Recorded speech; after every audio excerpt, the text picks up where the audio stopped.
우리 앞뒤 좌우에 계신 분들과 서로 인사들 하시죠. 우리 2층에도 인사들 하시고, 건강들 하시라고, 축복합니다.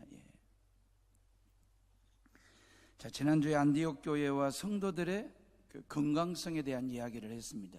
여기서 말하는 건강성이라고 하는 것은 교회다움을 얘기하는 겁니다. 성도다움, 목사다움이 있을 때 그 교회는 건강한 교회가 되고 성도의 신앙은 건강한 것입니다. 다움이라고 하는 게 한마디로 뭔 얘기냐면 예수님처럼 사는 겁니다. 실은 우리가 예수님이 될 수는 없죠. 예수님이 될 수는 없지만, 예수님은 아니지만 예수님처럼 살 수는 있잖아요. 예수님처럼 말하고, 그리고 예수님처럼 행동하고, 예수님다운 꿈을 꾸고 그 꿈을 실현하는 삶을 사는 것 말입니다. 이게 교회의 건강성이고 성도의 신앙의 건강성입니다.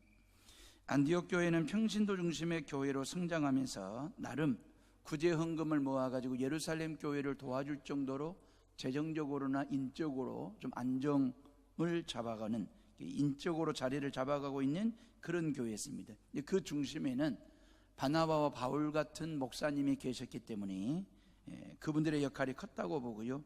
이 두 분의 아름다운 팀 목회가 교회를 건강하게 세울 뿐만 아니라 성도들의 신앙에 흔들림이 없이 그렇게 세워가는데 일조를 하게 된 겁니다. 그런데 성령께서 말이에요, 두 사람을 선교사로 파송하라고 그렇게 말씀하시고 명을 내리십니다.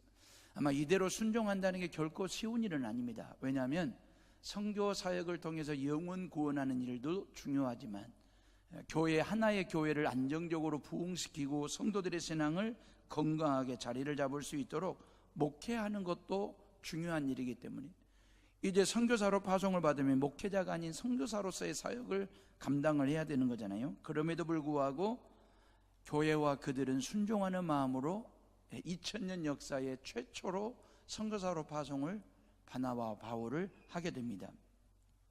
왜 그들이 순종했냐면 그것이 하나님 아버지의 뜻이기 때문에. 건강한 신앙은 내 뜻을 이루는 데 목적을 두는 게 아니라 하나님의 뜻을 이루는 데 목적을 둘 때 신앙은 건강해집니다.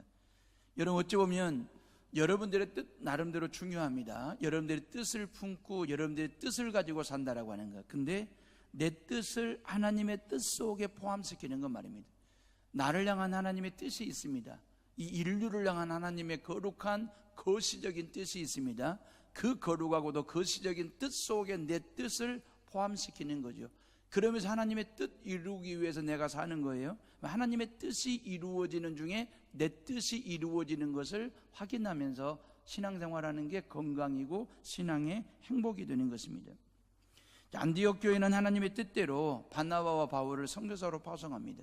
기독교 2000년 역사 가운데 최초로 선교사로 바나바와 바울이 파송을 받는데, 이제 목회자에서 선교자가 되는 순간에 그들은 선교의 첫 발을 어디에 내딛냐면 구브로라고 하는 섬입니다. 바나바와 바울은 1차 선교 여행을 1년 4개월 동안 해요. 그러니까 여러분들이 조금 전에 읽었던 이 사도행전 13장 4절부터 14장 26절까지가 1년 4개월 동안 했던 1차 선교 여행에 대한 이야기거든요. 그러면서 이제 오늘부터 1차 전도여행 코스를 둘러보면서 우리 모두가 다 좀 선교 마인드를 좀 키우고, 그리고 정말 하나님의 선교를 가슴에 좀 새기는 그런 시간들을 매주마다 좀 가졌으면 좋겠다라는 생각을 합니다. 자, 지도를 한번 보실래요? 지도 한번 띄워줘 보세요. 지도를 보면 이리 되어 있잖아요. 코스는 안디옥에서 출발합니다. 그리고 이 파란색 중앙에 섬 하나가 있잖아요.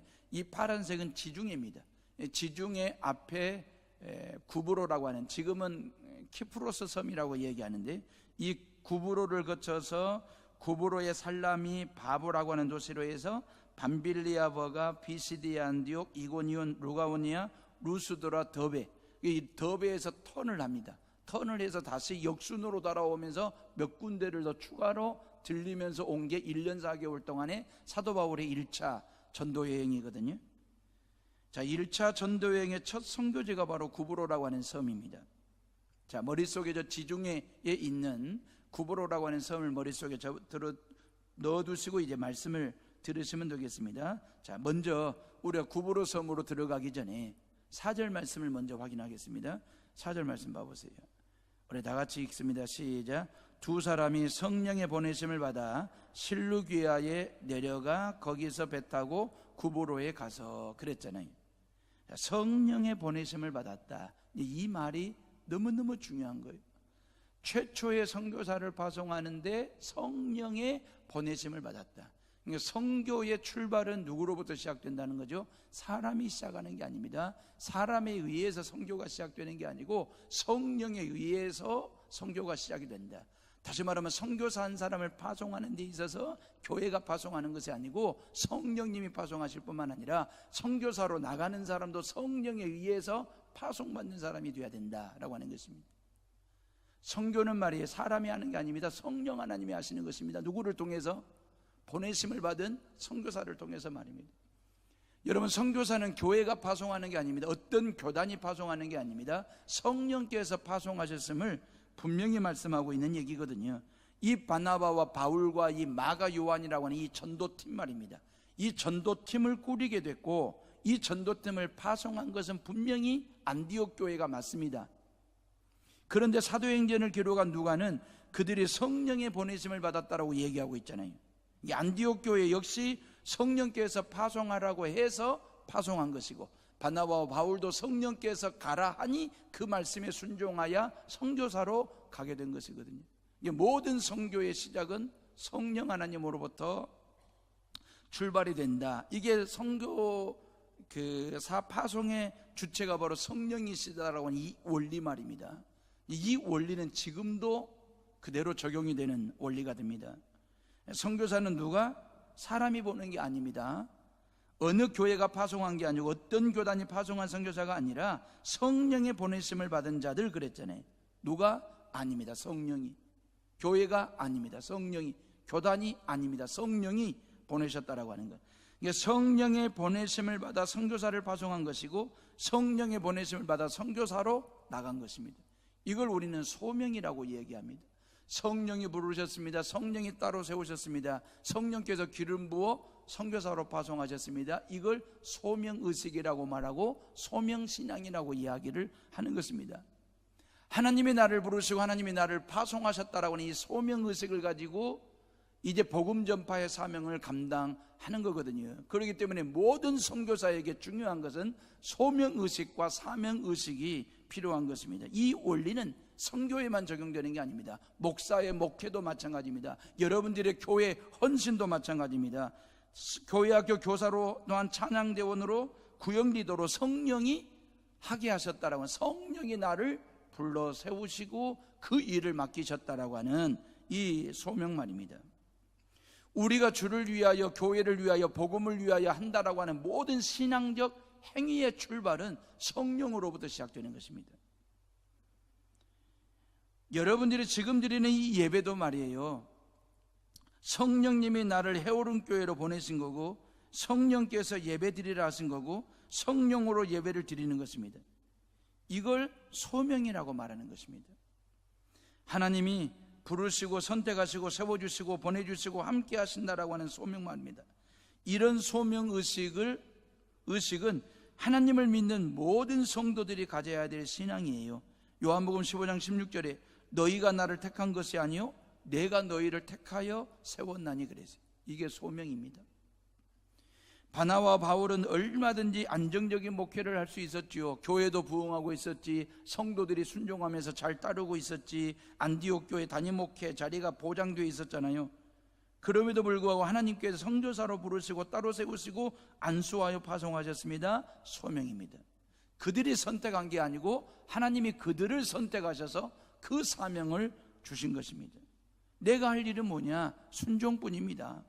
복음 전하라고 하는 사명을 주셨을 때에 그들은 주저함이나 망설임 없이 복음을 들고 세상을 향하여 나아갔습니다. 이게 소명이고 사명입니다. 자, 이러한 소명과 사명의식으로 무장된 바나바와 바울 선교팀이 첫 발을 내딘 데가 어디냐면 구브로라고 하는 섬입니다. 아까 보셨죠? 지중해에 떠 있는 섬 중에 세 번째로 큰 섬 구브로 말입니다. 지금의 사이프러스 섬이라고 그래요. 영어로 말하면 사이프러스 섬이라고 얘기하는데 동서 길이가 240km입니다. 남북의 길이가 한 30km 정도, 그냥 럭비공을 좀 옆으로 좀 더 길쭉하게 당겨 놓은, 펼쳐 놓은 형태의 그런 섬이거든요. 남한 면적의 10분의 1 정도가 됩니다. 지금 한 80만 명 정도가 이 구브로라고 하는 섬에 살고 있습니다. 바나바와 바울은 구브로 섬의 동쪽에 있는, 이 안디옥에서 이렇게 왔어요. 동쪽에 있는 살람이라고 하는 이 구브로 섬에서 가장 큰 섬이 됩니다. 가장 큰 도시가 됩니다. 이 살라미까지 200km 항해를 합니다. 살람이라고 하는 항구에 도착해가지고 서진을 합니다. 이 구브로 섬의 서쪽에 있는 바보라고 하는, 이 바보라고 하는 도시는 구브로 섬의 그 수도입니다.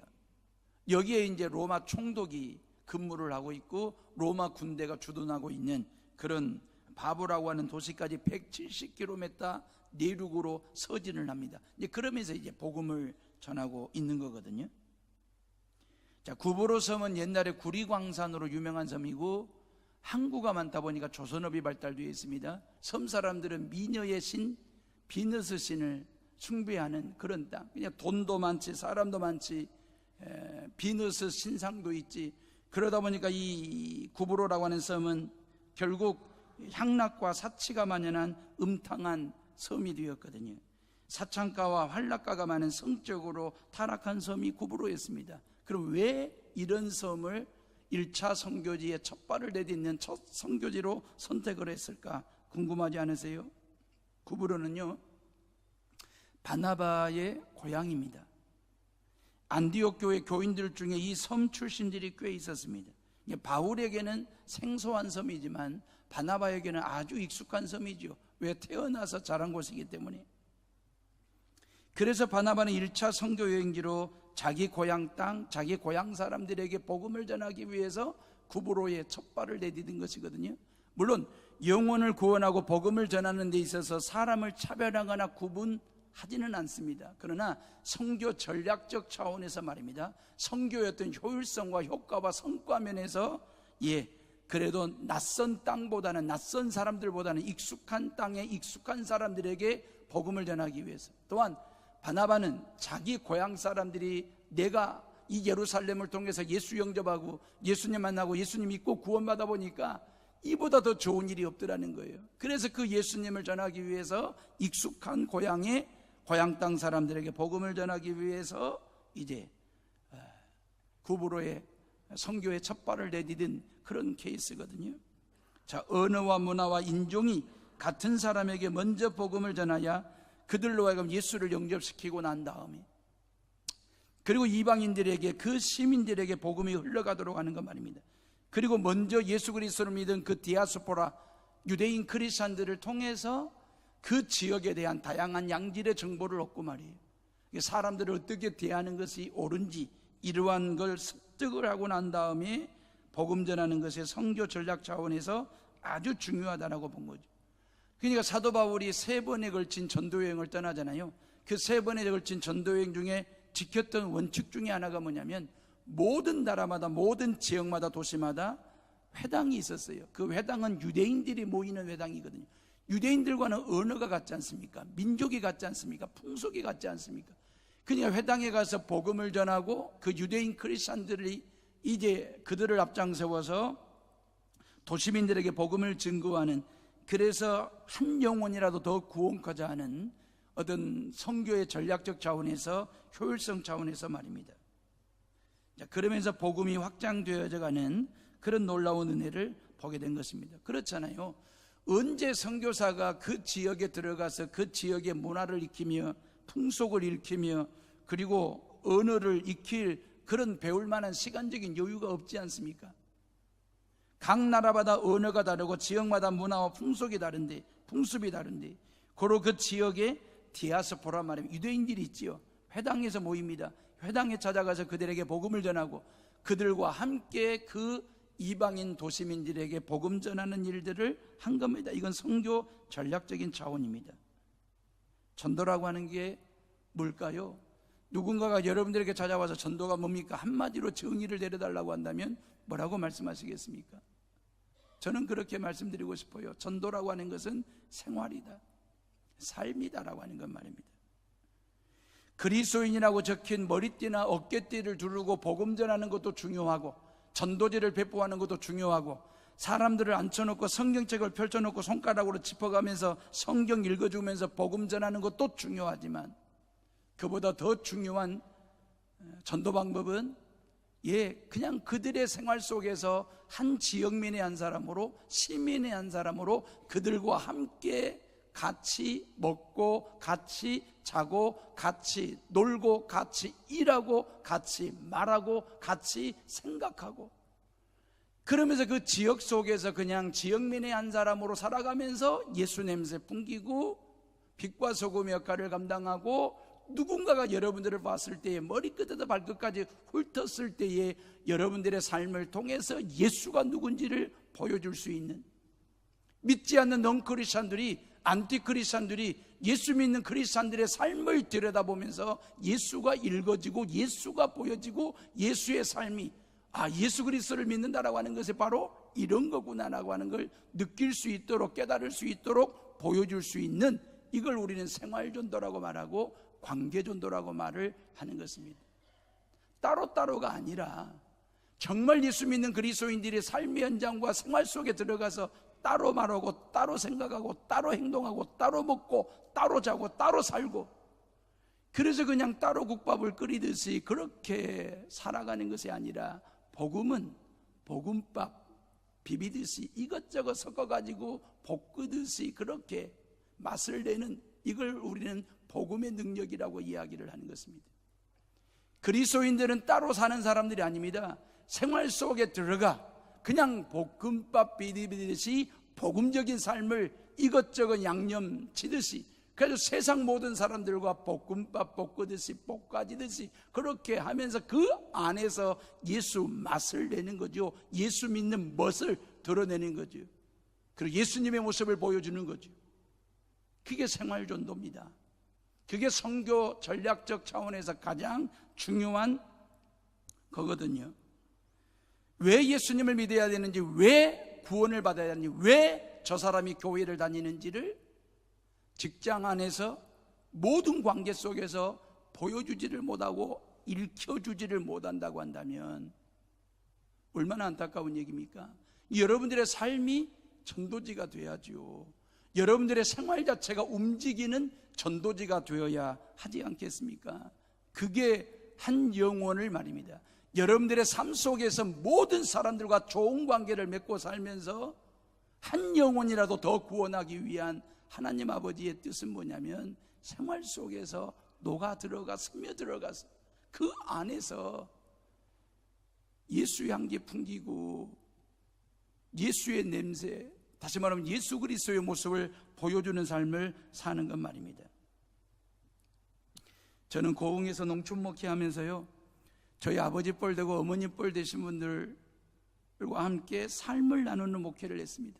10년 동안 농촌 목회하면서 논두렁 타고 다니면서 음료수 따라 드렸고요, 겨운기 몰고 다니면서 나랏가마니 실어 날랐고요, 장날이면 지역민들 태우고 봉고차에 장보러 다닐 수 있도록 섬겨드렸고요, 외양간에 뒤엄도 내드렸고요, 하나님을 믿든 안 믿든 할머니랑 같이 토방에 걸터 앉아가지고 콩도 까고 그리고 고추도 따듬으면서 그분들의 지나온 삶의 이야기를 들어드렸고요, 신방용 가방에는 항상 건전지가 있었습니다. 그래가지고 마루나 안방에 벽시계가 멈춰 있으면 그 건전지 교체해드리면서 그분들과 함께 삶을 나누는 얘기를 했습니다. 아들, 딸, 며느리, 사위들이 제주도 가자고 하면 부담스러우니까 못 가시던 분들이 제가 가자고 하니까 제주도 따라오셔 가지고 제주도에서 부담 없이 정말 즐겁게 재미있게 노시던 모습이 지금도 눈에 생생합니다. 그렇게 5개 보락 동네 어르신들과 함께 10년 정도 삶을 나누는 그런 목회를 했습니다. 6년째 되는 해에 제가 목사 안수를 받는데, 그게 2001년도 3월 13일입니다. 오후 2시에 목사 안수를 받는데, 그날 점심때 교회에서 말입니다, 돼지를 잡고 그리고 5개 보락 지역민들을 초청을 해서 목사 안수 축하잔치를 벌렸습니다. 제가 살던 보락 마동보락 이장님이 아침 방송을 하는데 지금도 기억이 납니다. 마동 이장 거식입니다. 오늘은 마룬교회 임지영 전사님 목사님 되는 날이랍니다. 교회에서 돼지도 잡고 걸게 음식을 준비해서 5개 부락 동네 사람들 초청해서 대접을 한다고 하니 한 분도 빠짐없이 교회로 가셔서 점심들 맛있게 드시기 바랍니다. 다시 한번 말씀드리겠습니다. 그렇게 안내방송 말이에요. 그날 점심은 교회 마당에 사람들로 빽빽이 들어찼습니다. 삶을 나누는 목회를 했더니 그분들도 삶을 나누는, 그냥 마른교회 목사고 전도사로 특별한 사람으로 대하지 않고 지역민의 한 사람으로 그렇게 삶을 나누는, 그래서 목사 안수 축하를 회갑잔치 하듯이 그렇게 걸게 재미있게 즐겁게 해보았습니다. 전도는 딴 게 아닙니다. 그 사람의 마음을 헤아려 주는 것입니다. 그 사람의 이야기를 들어주는 것입니다. 그리고 그 사람과 희노애락을 누리면서 삶 속에서 묻혀 사는 것입니다. 그러다 보면 그분들이 귀가 열리고 눈이 열리고 마음을 열어요. 그리고 삶을 열으면 열린 삶 속에 예수 그리스도를 이렇게 심어주면 되는 것입니다. 예수 그리스도의 복음을 이렇게 뿌려주면 되는 것입니다. 그래서 그분들이 예수 믿고 그리스도인 되는 것 말입니다. 이게 생활전도이고 관계전도인 줄로 믿습니다. 자, 5절에 보니까 마가 요한이라는 사람이 나오잖아요. 마가 요한, 봐보세요. 세례 요한도 있고 사도 요한도 있잖아요. 근데 마가 요한도 있어요. 요한이라고 하는 이름이 예수님 당시에 아주 흔한 이름이었던가 봐요. 흔하다라고 하는 말은 좋은 이름이니까 흔한 거잖아요. 흔하기 때문에 좋은 이름인 거잖아요. 근데 이 마가 요한이 누구냐면 마가의 다락방 할 때 그 마가의 아들입니다. 그래 예루살렘이 얼마나 거부이고 부자였는지 아시겠죠? 다락방이 120명 모일 정도의 다락방을 가지고 있을 정도. 그 마가의 아들, 그 마가 요한이 지금 이게 바나바의 조카잖아요. 또 그래가지고 이 1차 전도팀에 끼어가지고 지금 어디까지 왔냐면 이 구보로라고 하는 섬까지 오게 된 것입니다. 그런데 오늘 말씀해 보니까 사도행전은 그 마가 요한에 대해서 마가 요한의 역할이 뭐라고 얘기하냐면 5절 말씀에 살라미에 이르러 하나님의 말씀을 유대인이 여러 회당에서 전할세 요한을 수행원으로 두었더라 그랬어요. 요한을 수행원으로 두었더라. 이 수행원이라고 하는 말이 헬라어로 휴페레타라고 하는데, 이 휴페레타라고 하는 말은 따라 모신다, 밑에서 수종한다, 시중을 든다, 그런 뜻이거든요. 그러니까 사도 바울은 3번에 걸친 전도여행, 선교여행을 다닐 때마다 자기 곁에 수행원을 뒀습니다. 근데 이 수행원은 수행비서 개념이 아니라 후계자 개념의, 후임자 개념의 수행원 휴페레테를 말하는 것입니다. 여러분, 곁에다 수행원을 두고 휴페레테를 두고 사도 바울은 목회를 어떻게 하는 건지 보고 배우라는 것입니다. 선교를 어떻게 하는 것인지 보고 배우라는 것입니다. 말씀 메시지 전하는 것이, 그리고 한 영혼이 어떻게 해서 마음을 열고 예수 그리스도를 구주로 믿고 영접하게, 그들을 통해서 하나의 교회가 어떻게 세워지는지를 휴페레테 수행하면서 보고 듣고 배우라는 것입니다. 사도 바울이 수많은 교회를 세웠지 않습니까? 수많은 교회를 세워놓고 거기에서 6개월도 목회하고 1년도 목회하고 1년 반도 목회하고 난 다음에 또 다른 도시로 떠나가야 되지 않습니까? 그 교회를 두고 가야 되지 않습니까? 그러면 그 교회를 두고 갈 때 그 교회가 안정적으로 부흥하고 성도들의 신앙이 흔들림이 없도록 그들의 믿음을 잡아주고 그들의 교회를 든든케 하기 위해서는 후임자가 필요하지 않습니까? 사도 바울 혼자 목회를 다 할 수 있는 게 아니지 않습니까? 그래서 자기 곁에서 수행하던 휴페레테에게 배우고 깨닫고 깨우치고 가르쳐가지고 사도 바울이 떠나고 난 후 후임자로, 후계자로 그 교회를 맡기고 성도들을 맡기는 일들을 한 것입니다. 이 마가 요한이 그 역할을 했다라고 하는 것입니다. 여러분, 정말로 피치 못할 일이 있어가지고 내년에 교회학교 교사를 못하겠다, 사정이 있으면 못할 수도 있지요. 내년에 피치 못할 사정이 있어가지고 구역 리더도 어렵겠고 다 그럴 수 있습니다. 그럴 때마다 내가 교회학교 교사를 못하는 것으로 끝내버리고 끝장낼 것이 아니라, 내가 못하는 이유, 피치 못할 사정이 있었습니다. 그러면 내가 못하던 그 빈자리, 누군가가 그 빈자리를 채워서 나를 대신하여 교회학교 교사를 할 수 있도록 휴페레테 말입니다. 누군가에게 그 자리를 넘겨줄 후임자 말입니다. 후계자 말입니다. 예, 여러분들 주변 곁에는 항상 휴페레테가 있어야 됩니다. 더러 교인들 중에 저에게 이런 말을 건네시는 분들이 있습니다. 목사님, 내년에 우리 구역은 누가 구역장 되면 좋겠습니다. 누군데요?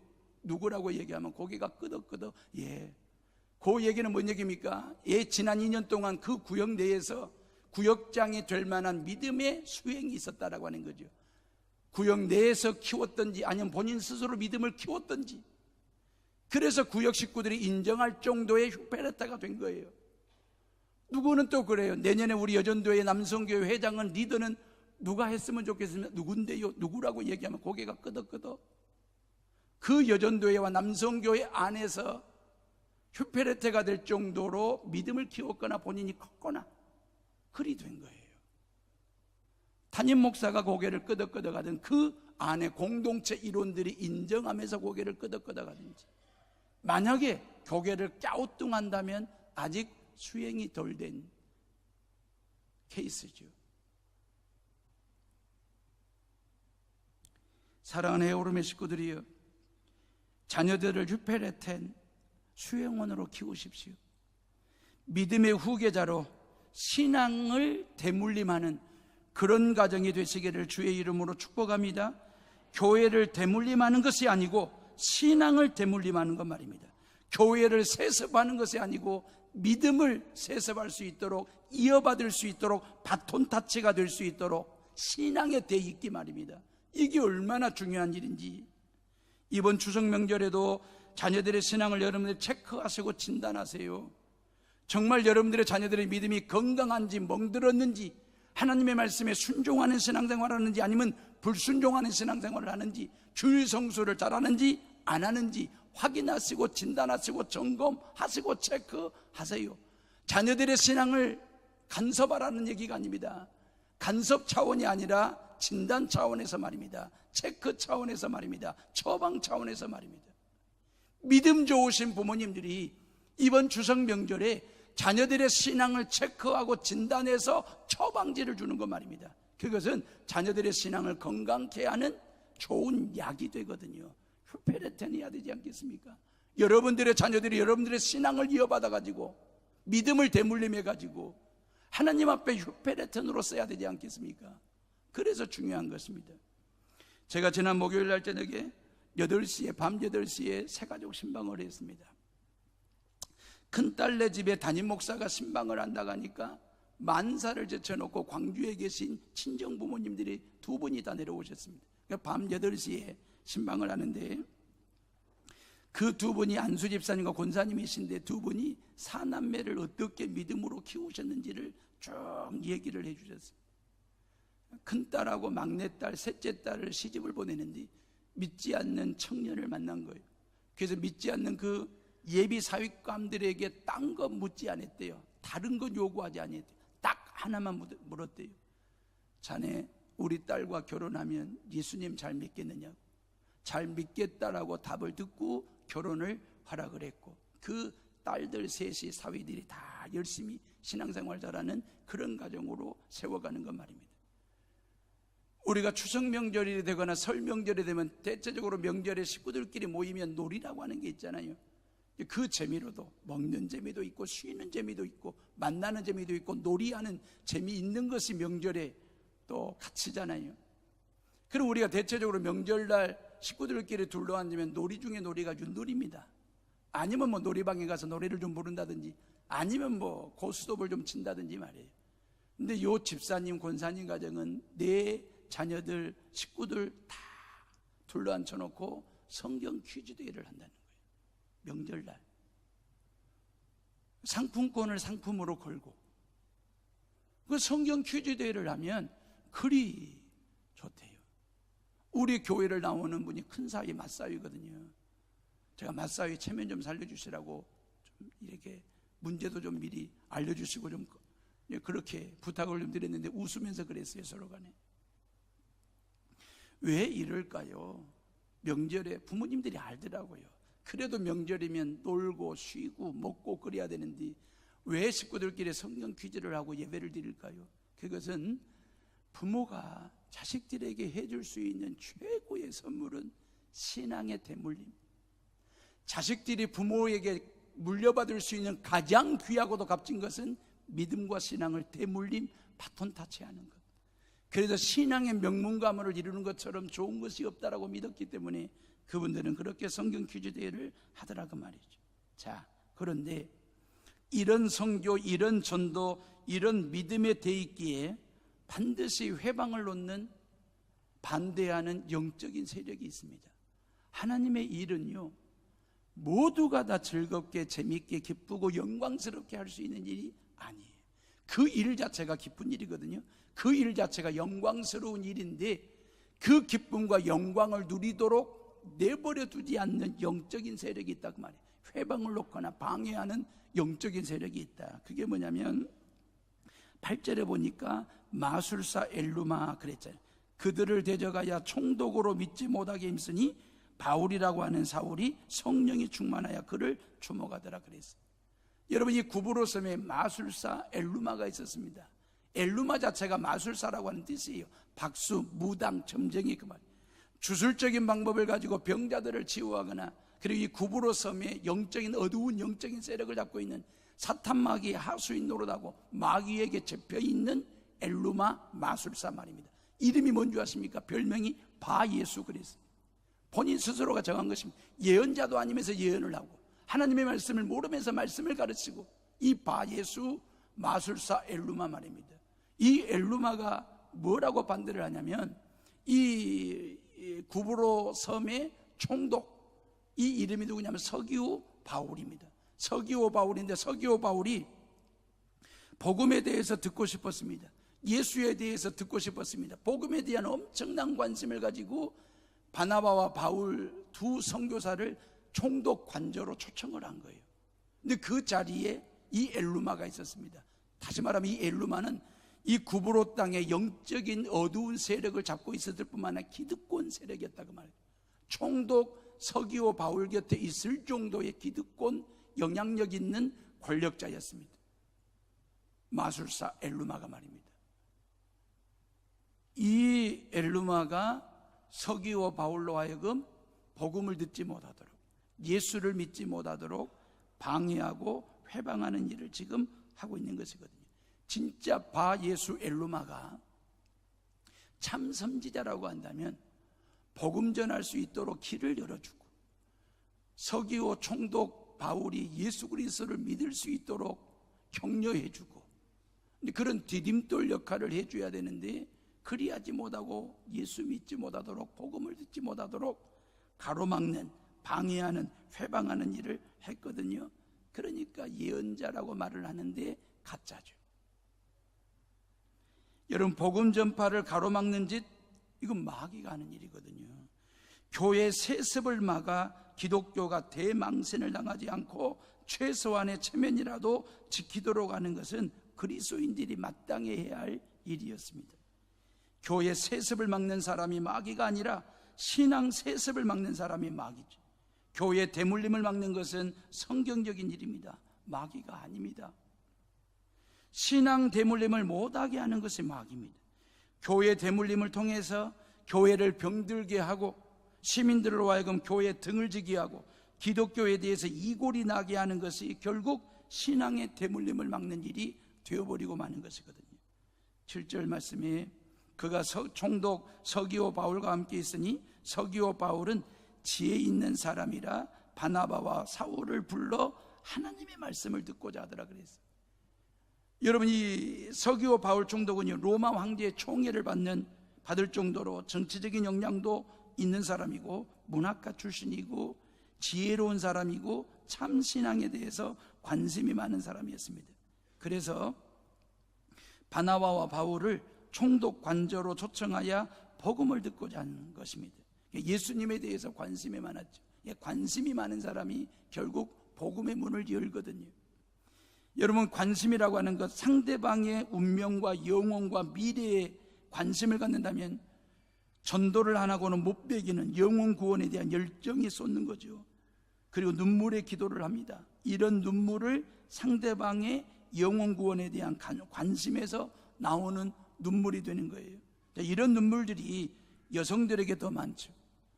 고로 모든 여성들이 영혼 구원에 대한 눈물의 기도를 통해서 남편들을 교회로 인도하고 그 남편 집사 만들고 교회 일꾼 만드는 것을 많이 봤습니다. 성경을 보거나 기독교 역사를 보면 여성들의 역할이 남성들에 비해서 훨씬 더 역할이 컸습니다.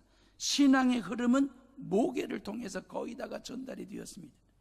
여러분들의 가정을 한번 살펴보세요. 여러분들의 가정에 예수님을 믿게 된 그 역사적인 배경을 들여다보면 할머니가 예수님을 먼저 믿었거나 아니면 외할머니가 믿었거나 아니면 어머니가 믿었거나 아니면 딸들이 믿어가지고 여러분들이 예수 그리스도를 영접한 케이스 말입니다. 이 복음이라고 하는 것은 모계를 통해서 전달된 부계보다도 말입니다. 그러한 일들, 여성들이 특별해서가 아닙니다. 남성들보다 특별해서가 아니라 남성들보다도 여성들에게 애정의 눈물이 더 많아요. 집요한 관심이 있어요. 그 집중해서 설득할 만한 말재주가 여성들에게 있어요. 그래서 복음이라고 하는 것은 부계보다도 모계를 통해서 전달되는 일들 말입니다.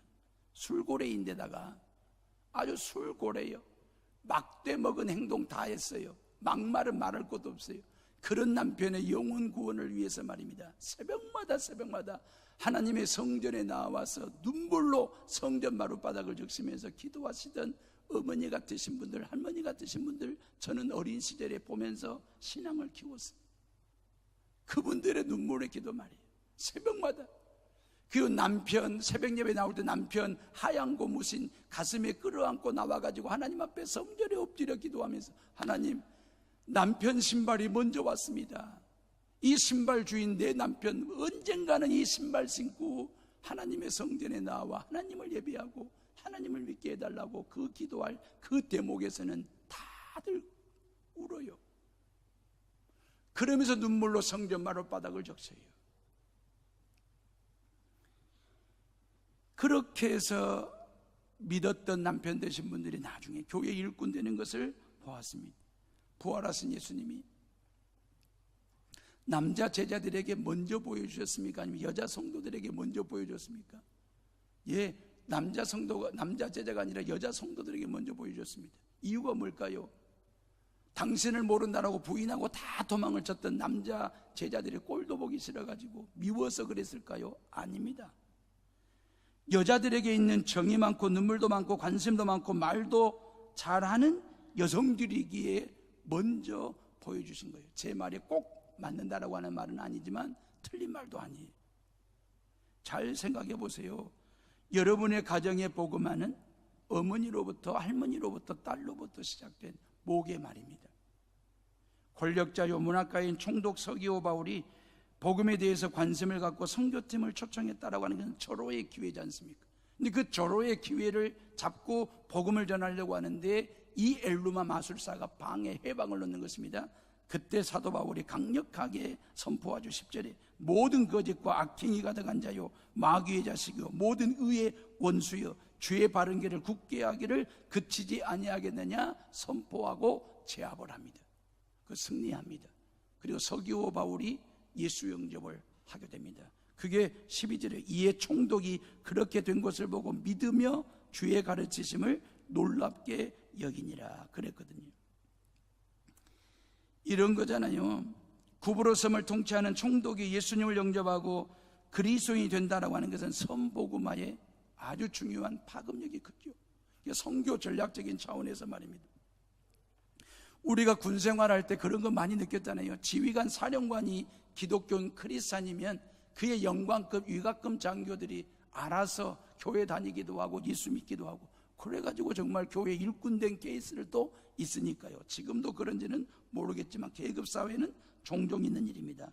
그러니 총독이 예수님 믿게 되면 다른 사람들에게 복음 전하는 일이 얼마나 수월하겠습니까? 로마의 콘스탄틴 황제가 기독교를 국교로 받아들이기 전 로마 땅에서는 엄청난 고통과 고난과 환난과 핍박과 그리고 예수님 믿는다는 이유 하나만으로 순교를 당했습니다. 복음 전파의 문이 꽉 막혀 있었습니다. 그런데 황제가 예수님을 믿음으로 로마는 기독교 국가가 되었고 기독교 정신이 로마 통치의 이념이 되었습니다. 오늘날도 한 나라의 지도자가 예수님을 믿는다라고 하는 것은 중요한 일이 됩니다. 교회가 힘을 얻고 복음 전파의 문이 열리고 백성들이 하나님의 복을 받기 때문에 바울은 지도자급 사람들에게 복음을 많이 전했어요.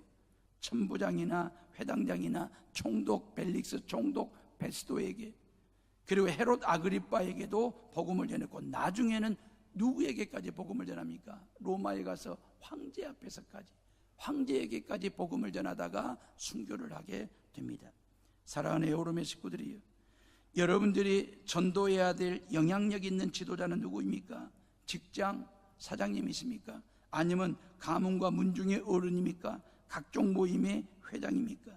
그 한 사람 때문에 많은 사람이 주님을 알게 된다면, 믿게 된다면 참으로 도전할 만한 복음 전도이지 않을까? 성경이 말씀하시잖아요. 주 예수를 믿으라, 그리하면 너와 내 집이 구원을 얻으리라 말씀하셨습니다. 우리가 흔히 기도를 성도의 호흡이라고 말합니다. 숨 쉬지 않으면 죽었든지 죽든지 합니다. 그만큼 호흡은 사느냐 죽느냐를 결정하는 아주 중요한 일입니다. 그리스도인들에게 있어서 기도도 그만큼 중요합니다. 신앙이 죽느냐 사느냐는 호흡처럼 기도하느냐 안 하느냐입니다. 하나님의 말씀은 성도의 양식이라고 얘기합니다. 영의 양식이라고 말합니다. 먹지 않고 살 수 있는 사람 한 사람도 없어요. 안 먹으면 죽고 먹으면 살아요. 말씀도 그렇게 영의 양식처럼 꼬박꼬박 챙겨 먹어야 신앙이 건강해지는 것이니까요. 그렇다면 기도가 성도의 호흡이고 말씀이 성도에게 양식이라면 전도는 뭐라고 얘기할까요? 성도의 행동입니다. 삶입니다. 아기는 생후 3개월 되면 뒤집습니다. 6개월 정도가 되면 아장아장 기기 시작합니다. 그리고 돌맞이할 때쯤 되면 일어나서 걷기 시작합니다. 이렇게 사람은 시간이 가면서 행동이 발달하고 움직임의 범위가 더 커집니다. 디모데후서 4장 2절에 너는 말씀을 전파하라, 때를 얻든지 못 얻든지 항상 힘쓰라. 우리 모두가 전도자로서 복음 전하여 하나님을 기쁘시게 하는 해오름의 식구들 다 되시기를 주님의 이름으로 축원합니다. 여러분들이 누군가를 만났다, 어디를 간다, 전도자로 선교사로서 그런 마인드를 가지고 누군가를 만나서 복음 전하시고 하나님 사랑 나누는 해오름의 식구들 되시기를 간절히 바랍니다. 기도하겠습니다.